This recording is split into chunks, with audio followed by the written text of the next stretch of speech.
1 सितंबर 1939 को जर्मनी ने पोलैंड पर हमला कर दिया, जिसमें कई लोगों की जानें गई और काफ़ी इंफ्रास्ट्रक्चर तहस नहस हो गया, जिस कारण अगले ही दिन फ्रांस और ब्रिटेन ने जर्मनी पर वॉर डिक्लेयर कर दी और इस तरह शुरुआत होती है वर्ल्ड वॉर 2 की।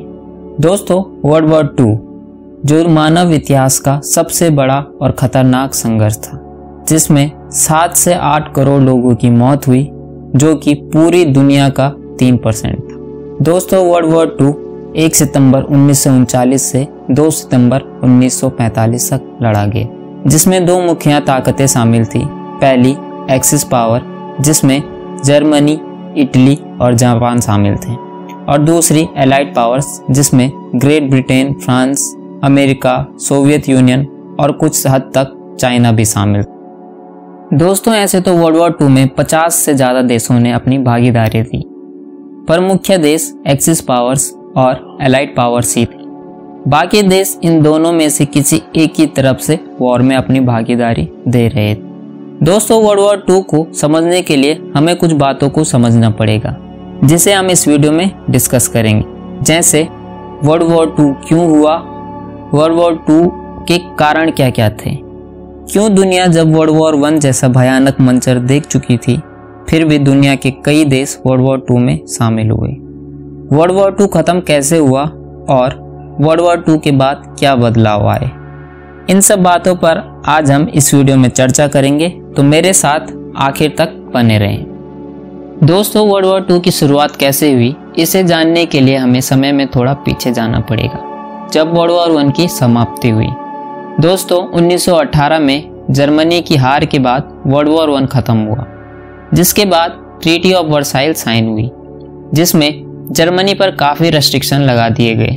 जैसे जर्मनी 1 लाख से अधिक आर्मी सोल्जर नहीं रख सकता था, और राइनलैंड नाम की जगह को एक बफर जोन बना दिया गया, जहां जर्मनी अपनी आर्मी नहीं भेज सकता था।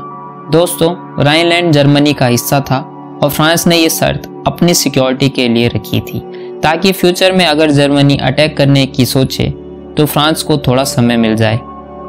दोस्तों, वर्ल्ड वॉर 1 खत्म होने के बाद लीग ऑफ नेशन नाम का एक इंटरनेशनल ऑर्गेनाइजेशन भी बनाया गया था, जो खास तौर पर इंटरनेशनल डिस्प्यूट्स को सॉल्व करने के लिए बनाया गया था। पर लीग ऑफ नेशन एक फेलियर रहा, जिस पर हम आगे चर्चा करेंगे कि क्यों league of nation world war 2 को रोक नहीं पाया। दोस्तों, वर्ल्ड वॉर 2 होने के कई कारण थे, जिनमें से एक कारण ट्रीटी ऑफ वर्साइल की कड़ी शर्तें भी थी, जिसने जर्मनी को तोड़कर रख दिया था। और वर्ल्ड वॉर 1 के बाद काफ़ी नए देश बने, जिनकी बाउंड्री लोगों की एथनिसिटी को ध्यान में रखकर नहीं बनाई गई थी, जिस कारण काफ़ी जर्मन्स दूसरे देश में पहुंच गए।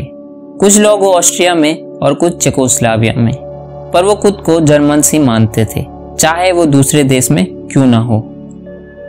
दोस्तों, वर्ल्ड वॉर 2 होने का अगला कारण नेशनलिज्म बना, जिसमें जर्मन्स और जापानीज खुद को सुपीरियर रेस का समझते थे, जिसमें जर्मन्स मानते थे आर्यन रेस दुनिया की सर्वोच्च रेस है और उनको दुनिया पर राज करना चाहिए।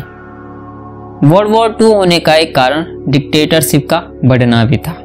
डिक्टेटरशिप ने वर्ल्ड वॉर 2 में महत्वपूर्ण भूमिका निभाई। इटली में मुसोलिनी और जापान में हिरोहितो।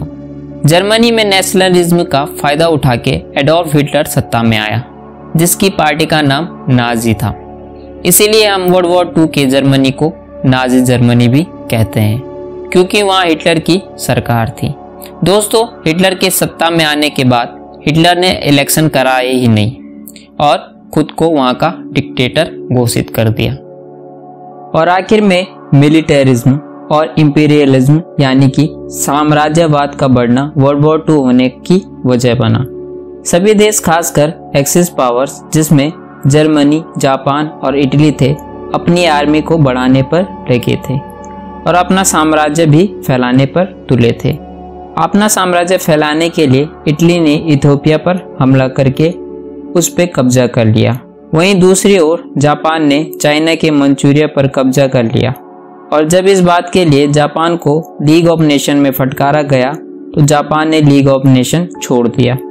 ये लीग ऑफ नेशन का एक फेलियर था। दोस्तों हिटलर ने भी ऑस्ट्रिया और चेकोस्लोवाकिया को एनेक्स कर राइनलैंड को फिर से मिलिटराइज कर दिया, जिस पर लीग ऑफ नेशन, फ्रांस और ब्रिटेन चुप रहे क्योंकि वो कोई नई वॉर नहीं चाहते थे।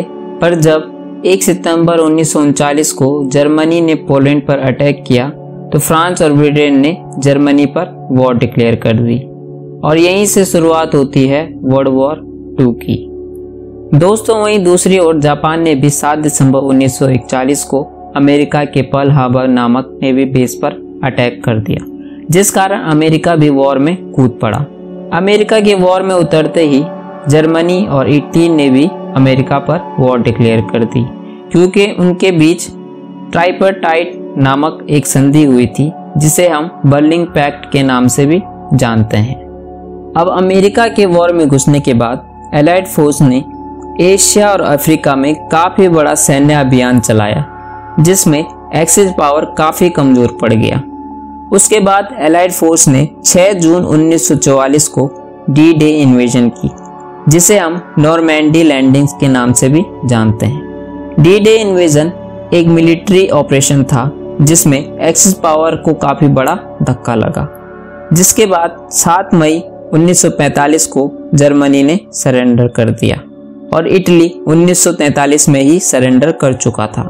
पर जापान हार ना मानने पर अड़ा हुआ था, जिस कारण अमेरिका ने 6 अगस्त 1945 को हिरोशिमा और 2 दिन बाद 9 अगस्त 1945 को नागासाकी पर एटॉमिक बॉम्ब से हमला किया, जिसमें काफ़ी लोगों की जान गई और आखिर में 15 अगस्त 1945 को जापान ने हार मानी और सरेंडर कर दिया और 2 सितंबर 1945 को जापान ने ऑफिशियल इंस्ट्रूमेंट ऑफ सरेंडर पर साइन किया और इस तरह वर्ल्ड वॉर 2 खत्म हुआ।